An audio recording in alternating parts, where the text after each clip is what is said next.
नमस्कारम। राम राम। तो पिछले 2 दिनों से हम महाराज जी की वाणी, सुखराम जी महाराज की वाणी में सात भेद का अंग समझने का प्रयास कर रहे हैं।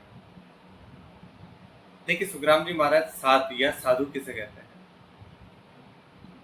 भगवावस्त्र धारण कर कर संसार को छोड़ के जंगलों में भाग जाने को साधु नहीं कहा जाता। वो त्यागी होते हैं। संसार के बीच में रहकर उस भेद को जानना जो साधुता का भेद है, जो साधु का भेद है, साध भेद है, उस भेद को जो जान लेता है वही सच्चा साधु बन जाता है। अब वो साधुता हमारे जीवन में कब आएगी, कैसे आएगी, ये समझने का प्रयास करते हैं। देखिए, इसको एक उदाहरण से समझते हैं। एक सागर है।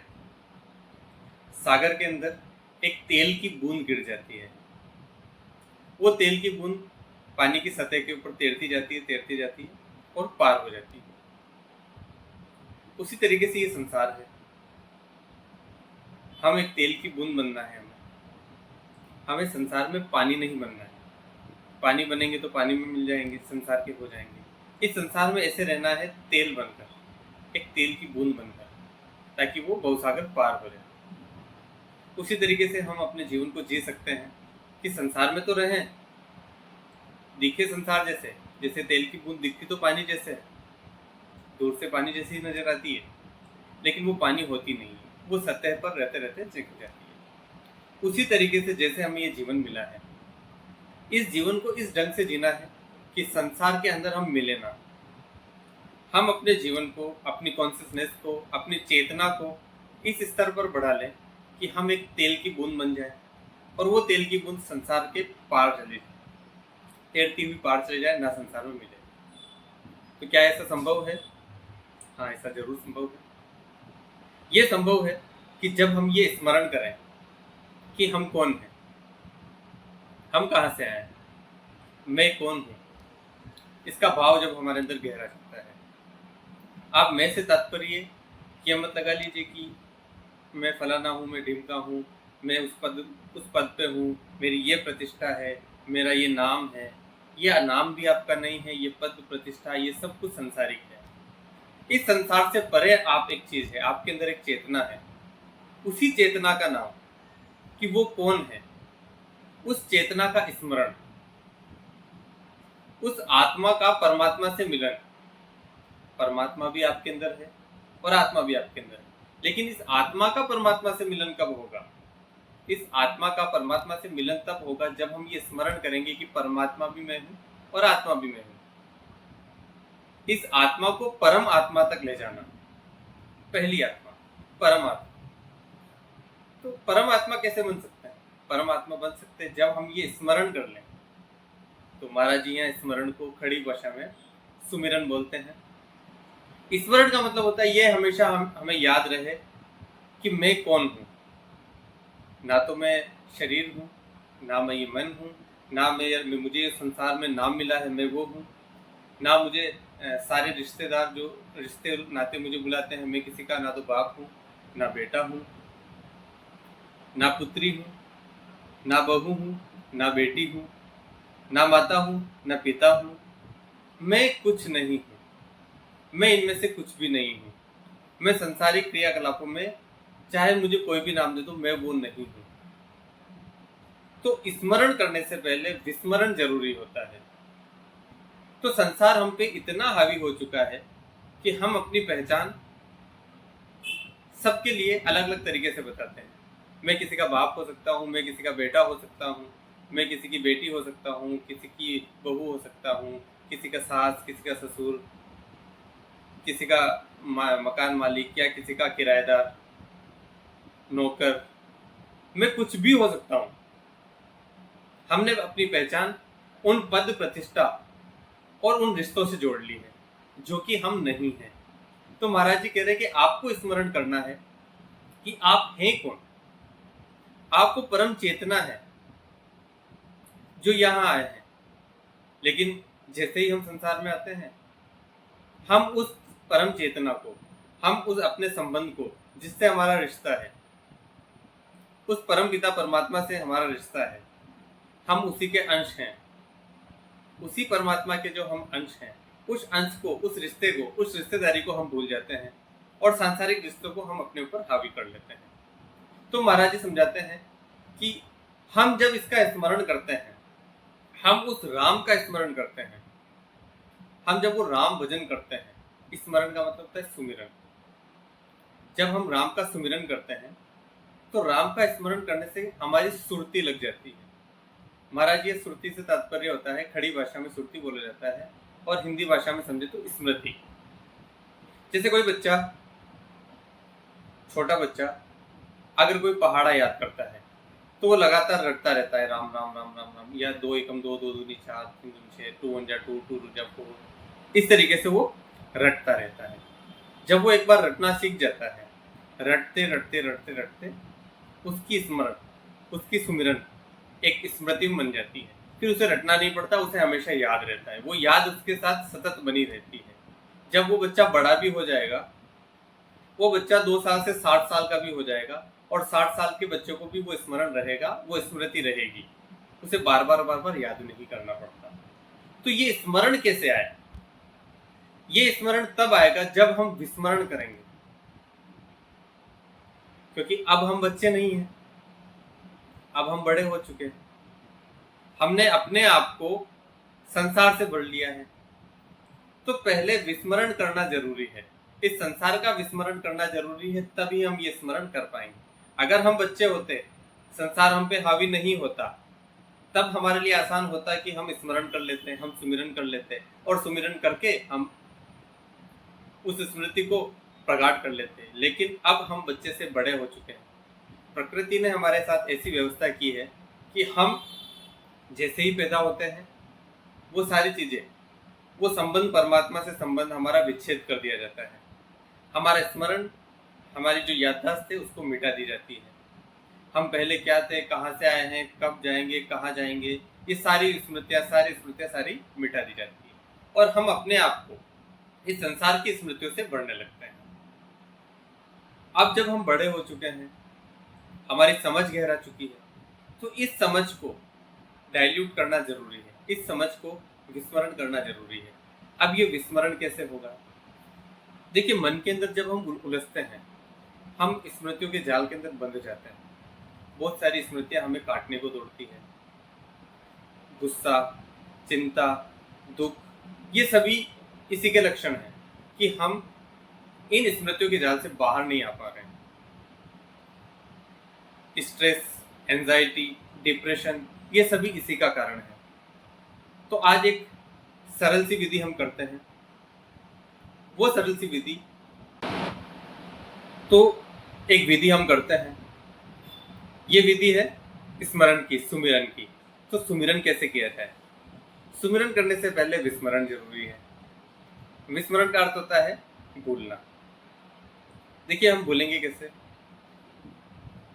सीधे बैठ जाए, पालथी मारकर बैठे, हल्का सा चेहरा ऊपर रखें, अपनी आंखें बंद रखें,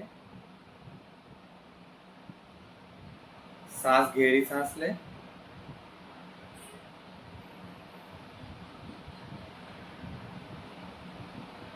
गहरी सांस लेते हुए मन में ये सोचें, मैं शरीर नहीं हूं, मैं मन भी नहीं हूं।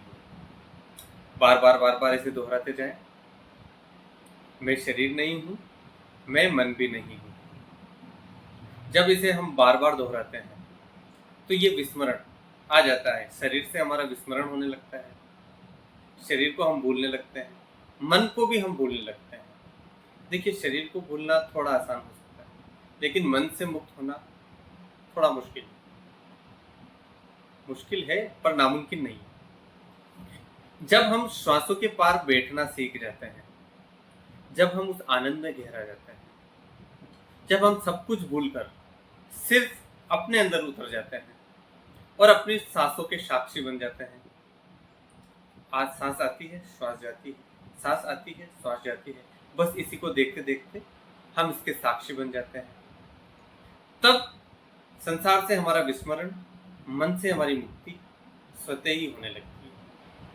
एक जागरण हमारे अंदर आता है, एक बोध हमारे अंदर गहराता है कि ये जो सब कुछ चल रहा है, ये संसार जो कुछ चल रहा है, ये सब एक नाटक है और मुझे यहाँ नाटक करके रहना है। जिस इंसान को ये समझ में आ जाता है कि मुझे यहाँ सिर्फ नाटक करके रहना है, वो इस साधुता के भेद को समझ लेता है। महाराज जी ने जो साध भेद का अंग समझाया है, वो सरल शब्दों में यही है कि वो साधुता उस व्यक्ति के अंदर आ सकती है जो ये बोध कर ले कि इस संसार के अंदर मुझे नाटक करके रहना है। वो सब कुछ से करता है, उसके दुख भी आते हैं तो दुख उसे अपने नहीं लगते, दुख उसे लगते हैं शरीर के या मन के, लेकिन ना तो वो शरीर है ना वो मन है। शरीर से भी मुक्त हो चुका है और मन से भी मुक्त हो चुका है।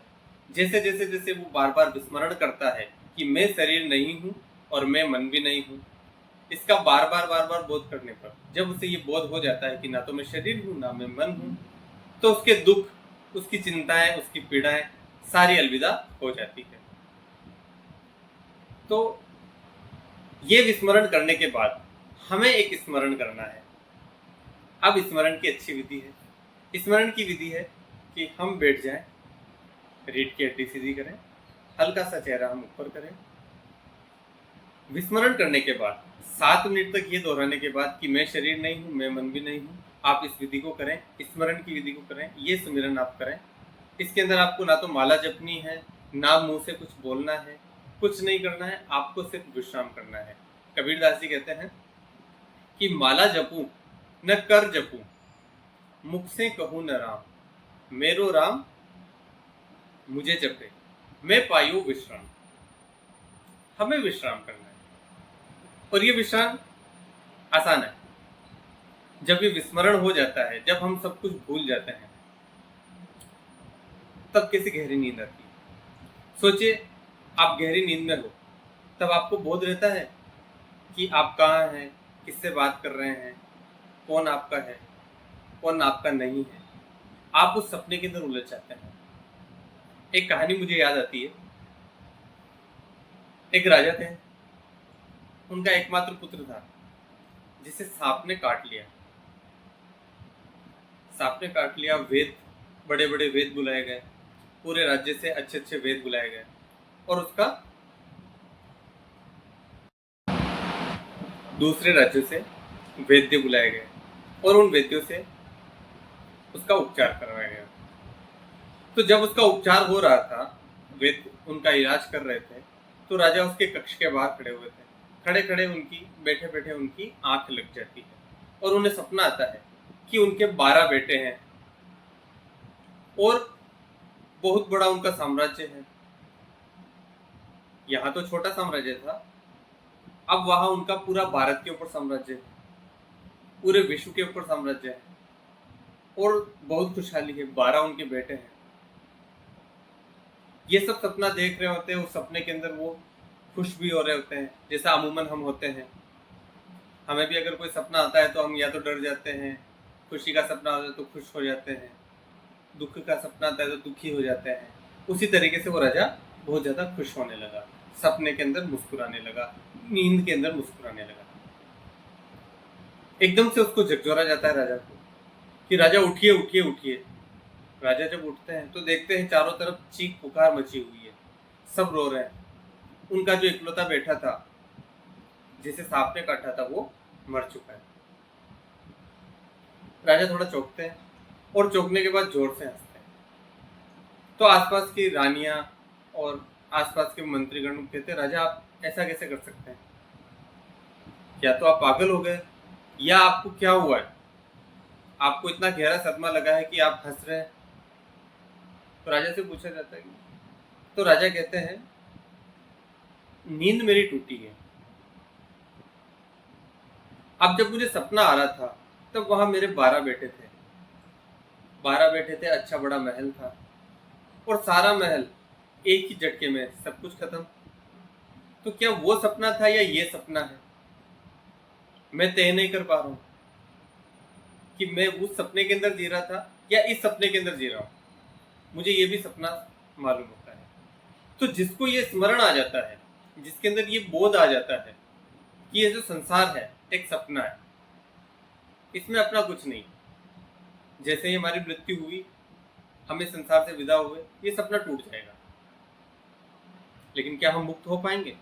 नहीं हो पाएंगे। जब सपना देखते हुए हम ये मुक्त कर लें, हम ये भाव कर लें कि हम ये सपना देख रहे हैं, जब हमें पता चल जाए कि हम ये सपना देख रहे हैं, जब हमें ये स्मरण आ जाए, जब हमें ये बोध आ जाए कि हम ये जो जीवन जी रहे हैं ये एक सपने की बात ही जी रहे हैं, तो क्या कोई दुख, कोई चिंता हमें परेशान कर पाएगी? नहीं ना। तो साध भेद का अंग भी यही है। उसी साधुता को जब हम अपने जीवन के अंदर उतारते हैं, वो साधुता जब हमारे जीवन में आती है, तो अब हम मस्त हो जाते हैं, तो मन मस्त हो जाता है, वो फकीरी के अंदर आ जाता है। कबीर बड़ी अच्छी बात कहते हैं। कबीर कहते हैं, अगर मेरी जैसी मस्ती चाहिए तो मेरे साथ चलना पड़ेगा। कबीर कहते हैं कि कबीरा खड़ा बाजार में, लिए लुकाटी हाथ, जोगर जाड़ो आपनो, चलो हमारे साथ। कबीर कहते हैं कि जिसमें ये हिम्मत है, जो अपने घर को आग लगा सकता है, वही मेरे साथ चल सकता है। हम अपनी कुटियाएं कायम किए हुए हैं, हम अपने घर बनाए हुए हैं, क्या घर में आग लगाना आसान है? नहीं ना। लेकिन मन से आग लगाना बड़ा आसान है। मन से थोड़ा विच्छेद होना, मकान में रहो, संसार में रहो, लेकिन तेल की बूंद की भांति। अगर घर जल भी जाए ना तो कोई फर्क नहीं पड़ता। कल जैसा हमने जनक की कहानी से समझा था कि राजा जनक को जब उनका महल जल गया, फिर भी उन्हें कोई चिंता नहीं, लेकिन एक साधु, एक त्यागी, जिसकी लंगोट जल रही थी और लंगोट के पीछे पीछे भाग गया। तो बताइए ब्रह्म ज्ञान किसे हुआ, साधु को या जनक को? बस वही ज्ञान हमें हो सकता है जब हम इस संसार में रहते हुए ये जान ले कि कैसे इस साधुता को अपनाना है, कैसे इस बोध को लाना है, कैसे अपने जीवन के अंदर इसको लाना है। तो सबसे पहले हम ये विस्मरण करें कि मैं शरीर नहीं हूँ, मैं मन भी नहीं हूँ। 7 मिनट की एक्सरसाइज करें और 7 मिनट के बाद हम स्मरण करें। स्मरण हमें कुछ नहीं करना है, हमें सिर्फ बैठना है और हमें सिर्फ आती श्वास और जाती श्वास इनको देखना है कि श्वास आ रही है, श्वास जा रही है। अपने मन को इस काम पे लगा देना है। देखिए, मन का स्वभाव उस जिन की भांति है जिसको कुछ ना कुछ काम चाहिए। अगर उसे कोई काम ना दो तो उसी अपने ही मालिक को मारने दौड़ता है। तो मन भी ऐसा ही है। अगर ये खाली दिमाग खाली रहेगा ना, तो कहते हैं ना, खाली दिमाग शैतान का घर। तो इसे कुछ ना कुछ काम पे लगा दो। इसे काम पे लगाओ कि ये सांसों को देखता है, सांसों के साथ चढ़े, सांसों के साथ उतरे। जैसा जिन को उस कहानी में बताते हैं ना कि एक जिन होता है और जिन उसे मिल जाता है, एक इंसान को जिन मिल जाता है, वो उसकी सारी ख्वाहिशें पूरी कर देता है। जब सारी ख्वाहिशें पूरी कर देता है, तब ये बोलता है कि मालिक मुझे कुछ ना कुछ काम दो, अगर आपने मुझे काम दिया तो मैं आपको मार डालूंगा। अब वो मालिक परेशान हो जाता है क्योंकि सारी चीजें तो उसने मंगवा ली, अब उसको मंगवाने को कुछ बचा भी नहीं, क्या मंगवाए और क्या बोले। तो वो परेशान होकर एक साधु के पास जाता है और साधु को कहता है कि मैं इस जिन से परेशान हो गया हूँ, मुझे इस जिन से मुक्ति दे दो। साधु कहते हैं कि इसे एक काम पे लगा दो। तुम्हारे घर के आंगन में एक झाड़ है, इसे कहो इस झाड़ पे उतर और झाड़ पे चढ़। तो वो जिन ऐसा ही करता है, वो झाड़ पे चढ़ता है, झाड़ से नीचे उतरता है, झाड़ पे चढ़ता है, झाड़ से नीचे उतरता है। तो वो एक काम में लग जाता है। तो वो जो इंसान होता है उस जिन से मुक्त हो जाता है। उसी तरीके से हम ये स्मरण करते हैं, हम अपनी इन स्मृतियों से कैसे मुक्त हो सकते हैं। हम अपनी इन स्मृतियों से इस तरीके से मुक्त हो सकते हैं कि इस मन को एक काम पे लगा दो, क्योंकि मन हमेशा सुमिरन के आड़े आता है, इस स्मरण के आड़े आता है, वो हमें हमेशा संसार में उलझाता है। तो इस स्मरण करने के लिए, इस स्मरण की विधि को देखने के लिए मन को उलझा दो, मन को इस काम पे उलझा दो कि तू श्वास के साथ चढ़ और श्वास के साथ उतर। जैसे श्वास आती है गहराई तक जा और जैसे श्वास जाती है गहराई तक जा। कुछ नहीं सोचना है, ना किसी विचार को पकड़ने की कोशिश करनी है। मन को नहीं बांधा जा सकता। मन को जितना पकड़ने की कोशिश करेंगे मन उतना भागेगा। ये बात हमने पहले सीख चुके हैं। तो क्या करना है, बस इस मन को काम पे लगाना है। जब हम मन को काम पे लगा देते हैं तब हमें ये बोध गहराता जाता है। तो स्मरण की सीधी सी विधि है कि सिर्फ आंखें बंद करके बैठना है, श्वास को गिनना है, कितनी श्वास आई, कितनी श्वास गई, कितनी श्वास आई, कितनी श्वास गई। जब मन शांत होना शुरू होगा ना, तब अंदर से आपको एक आवाज आएगी, एक महीन सी आवाज। उस आवाज को आप बता नहीं सकते, वो बहुत झीणी सी होगी, बहुत बारीक होगी। वो आवाज होगी ररंकार की या ओमकार की, एक झनकार होगी। उस झनकार को आप महसूस कर पाएंगे, वो सांसों की खनक होगी। जिस तरीके से एक नदी बहती है और नदी की कितनी मधुर सी आवाज आती है, उस आवाज को हम अक्षरों के अंदर नहीं बता सकते। उसी तरीके से हमारे जो श्वासों की आवाज है, जिसे बार बार जब हम ध्यान से देखते जाएंगे कि श्वास आ रही है, श्वास जा रही है, हम उस आवाज की भी पहचान कर पाएंगे। वो परमपिता परमात्मा की आवाज है, जो हमारे गट के अंदर है, जो सबके गट के अंदर है। बस हमें उस आवाज को सुनना है, और जैसे ही हम उस आवाज को सुनते हैं, हम उस आवाज के साथ तालमेल में आ जाते हैं। जो ब्रह्मांडीय ध्वनि है, उस ध्वनि के साथ हम तालमेल में आ जाते हैं, और जैसे ही हम उसके तालमेल में आए, हमारे सारी चिंताएं, सारे दुख, सारी पीड़ाएं, सारे संताप वहीं खत्म हो जाते हैं। हम धीरे धीरे धीरे धीरे मोक्ष की तरफ चलने लगते हैं। मोक्ष क्या होता है? मोह का क्षय होना ही मोक्ष है। जिसका मोह खत्म हो गया, जिसके मोह का क्षय हो गया, उसे ही मोक्ष कहते हैं। मोक्ष मरने के बाद नहीं मिलते, मोक्ष मिलता है जीते जी। जिसने जीते जी अपने मोह का क्षय कर दिया, जिसने जीते जी सारे मोह छोड़ दिए, सारे बंधन छोड़ दिए, जिसके मन में सिर्फ प्रेम है, सिर्फ आनंद है, सिर्फ उल्लास है, अब चाहे जो भी परिस्थिति हो, वो हमेशा आनंद में रहेगा। इसी के साथ आज समाप्त करते हैं। साधु वेद कौन, राम राम।